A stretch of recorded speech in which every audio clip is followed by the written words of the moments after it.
झारखंड के मुख्यमंत्री फिर से एक बार हेमंत सोरेन बन चुके हैं। कल उन्होंने राजभवन में शपथ लिया, लेकिन इस बार सिर्फ अकेले मुख्यमंत्री पद का शपथ लिया, साथ में कोई विधायक मंत्री के तौर पर शपथ नहीं लिया। पहले समय आता है कि राजभवन आमंत्रण के लिए इंडिया गठबंधन के नेताओं को बुलाता है और फिर 7 जुलाई को तय किया जाता है कि मुख्यमंत्री अपने मंत्रियों के साथ शपथ लेंगे, लेकिन अचानक सब कुछ बदलता है। फिर ये आता है कि शाम के 5 बजे ही मुख्यमंत्री शपथ लेंगे। इस विषय पर बातचीत के लिए हमारे साथ मौजूद हैं बीजेपी के नेता और प्रवक्ता प्रतुल सहदेव जी। प्रतुल जी, फिर से एक बार झारखंड में नई चीज़ें सामने आई। ये कहा जा रहा है कि 72 घंटे में खेला होने वाला था और इसलिए जो है आनन फानन में मुख्यमंत्री को शपथ लेना पड़ा। कौन सा खेला, गुल्ली डंडा का? अब ये तो बीजेपी वाले जानते हैं, हमें क्या मतलब। ये सरकार बनाए हेमंत सोरेन जी ने कोल्हान टाइगर को सिंहासन से खींचकर उतार दिया, ज़बरदस्ती मुख्यमंत्री बन गए। 3-4 महीने बचे हुए थे, 4 महीने भी नहीं, 3 महीने बचे हुए थे, लेकिन इन्होंने कोल्हान टाइगर का अपमान किया, कोल्हान क्षेत्र की जनता का अपमान किया, राज्य के आदिवासियों का अपमान किया। बिना कारण उनको हटा दिया। साहब, क्या वो अच्छा परफॉर्म नहीं कर रहे थे?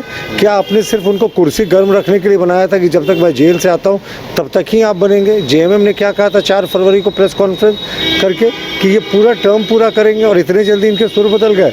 तो ये जो हड़बड़ी थी, और अब ये खेला, कौन सा खेला की बात कह रहे साहब? क्यों मरे हुए घोड़ा को हम ये चाबुक मारेंगे? यहाँ ये खत्म हो चुकी है सरकार, ये एक्सपोज्ड है।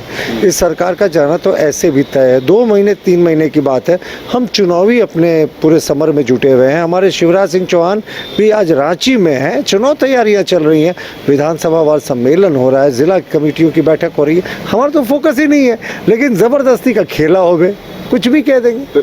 वही चर्चा है कि जो शिवराज सिंह चौहान मामा कहे जाते हैं, वो झारखंड आ रहे थे खेला करने के लिए। अब बताएं, किसी एक विधायक को अगर कुछ भी कहा गया हो तो ये हवा में बातें। दरअसल क्या है ना, हेमंत सोरेन जी का अगर आप देखेंगे नैरेटिव, तो इस बार वो पूरे तरीके से एक्सपोज हो गए हैं। चंपई सोरेन को चाचा कहते थे और भतीजे ने चाचा के पैर के नीचे से ही कालीन खींच लिया। अब आप बताएं, कोल्हान टाइगर कहा जाता था उनको, लेकिन हेमंत सोरेन जी को यह भी बर्दाश्त नहीं हुआ कि कोल्हान टाइगर क्यों इनको कहा जा रहा है। पोस्टर लगा दिया शहर में, टाइगर रिटर्न्स, यानी एक और टाइगर जेएमएम में पैदा कर दिया इन्होंने। जंगल में तो एक ही टाइगर होता है ना, ये दूसरा शेर कहाँ से आ गया? तो ये जाहिर तौर पर चंपई सोरेन को इंसल्ट करने के बाद जो रिएक्शन हो रहा है ना, उससे ध्यान बांटने के लिए खेला होबे और तमाम तरह के ढकोसले कर रहे हैं। साहब, ये फेल्ड गवर्नमेंट है। हेमंत सोरेन पार्ट 1 पार्ट 2 देखा हमने, पार्ट 3 जो है ये फाइनल चैप्टर होगा। इसके बाद फिर ये वापस नहीं आएंगे। अकेले मुख्यमंत्री का शपथ लेना, विधायक मंत्री के तौर पर शपथ नहीं लेते हैं, इसको किस रूप में देखते हैं? झारखंड में तो वही कहानी है कि 46 विधायक हैं शायद गठबंधन में, और समर्थन करने वाले 11 मंत्री के पद हैं, तो 11 अनार और 46 बीमार वाली कहानी यहाँ है। सब मंत्री बनना चाहते हैं। पुराने लोग इसलिए मंत्री बनना चाहते हैं कि जो लूट में कसर रह गई उसको पूरा कर ले। नए लोग इसलिए मंत्री बनना चाहते हैं कि 2 महीने में भागते भूत की लंगोटी सही जो मिल जाए। तो यहाँ तो लूट और भ्रष्टाचार का खेल है साहब। कोई जनता की सेवा के लिए मंत्री नहीं बनना चाहता। और हेमंत सोरेन को सत्ता कितनी भूख थी कि पहले जेएमएम ने आधिकारिक रूप से कहा कि 7 तारीख को शपथ लेंगे, उसके बाद अचानक 4 तारीख को शपथ ले लिया। साहब, ये हड़बड़ी क्यों? लेकिन बीजेपी पर वो लगातार हमला कर रहे हैं। जेल से छूटने के बाद वो कह रहे हैं कि दहाई के अंक नहीं पार करने देंगे, एक एक कर बदला लेंगे जिस तरह से उनके साथ अन्याय किया है। भाई, अब तो वो मुख्यमंत्री हैं, अब तो कोई सहानुभूति वाली बात भी नहीं। जब वो जेल के भीतर थे और सब जगह इन्होंने हेमंत सोरेन के जेल के भीतर का पोस्टर लगाया था, तब तो ये 27 सीटों पर सिमट गए थे। विधानसभा सीटों की बात करें लोकसभा चुनाव में, और हम 52 सीटों पर जीते थे।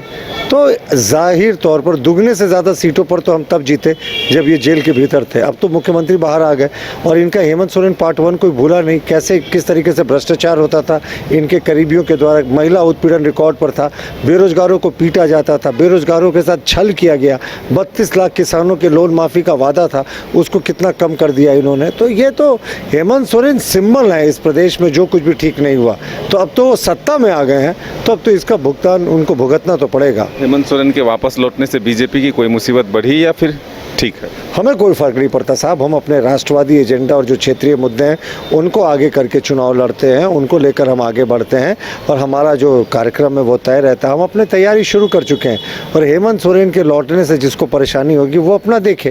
लेकिन चंपई सोरेन की बेइज्जती जो है ना, ये झारखंड कभी नहीं भूलेगा। एक बुजुर्ग जिसने 40 वर्ष दे दिया, सिर्फ वो उनके परिवार का सदस्य नहीं था तो उसको बाहर कर दिया गया।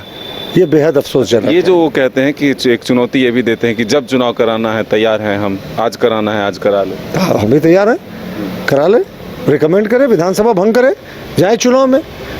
देखिए, चुनाव आयोग तो जब चुनाव कराना चाहेगा कराएगा, लेकिन हेमंत सोरेन के पास तो ये अधिकार है ना कि वो आज ही विधानसभा भंग करने की अनुशंसा कर दें और चुनाव में चले जाए। तो ये गीदड़ भभकी किसको दे रहे हैं? अगर सच में दम है हेमंत जी तो चैलेंज है आपको, आज ही भंग कीजिए विधानसभा चुनाव को, जिस दिन विधानसभा को, और चुनाव के लिए चले जाए। लेकिन ये गीदड़ भभकी देने वाले लोग हैं, कथनी और करनी में अंतर, ये कुछ करेंगे नहीं।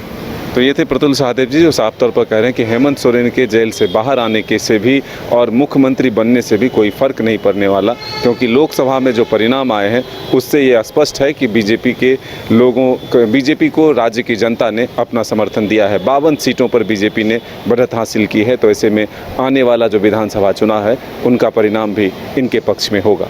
अपने सहयोगी तापस के साथ मदन सिंह, न्यूज बाइस्कोप। घर के लिए ग्रोसरीज की जरूरत हो या चाहिए फल और सब्जी, डेयरी या बेकरी प्रोडक्ट्स चाहिए या beverages, snacks and branded foods चाहिए हो या ब्यूटी प्रोडक्ट्स, अब इनके लिए अलग अलग दुकानों की तलाश हुई खत्म, क्योंकि रांची में खुल गया है केस्टो मार्ट, जो रखे आपका और आपके बजट का ख्याल।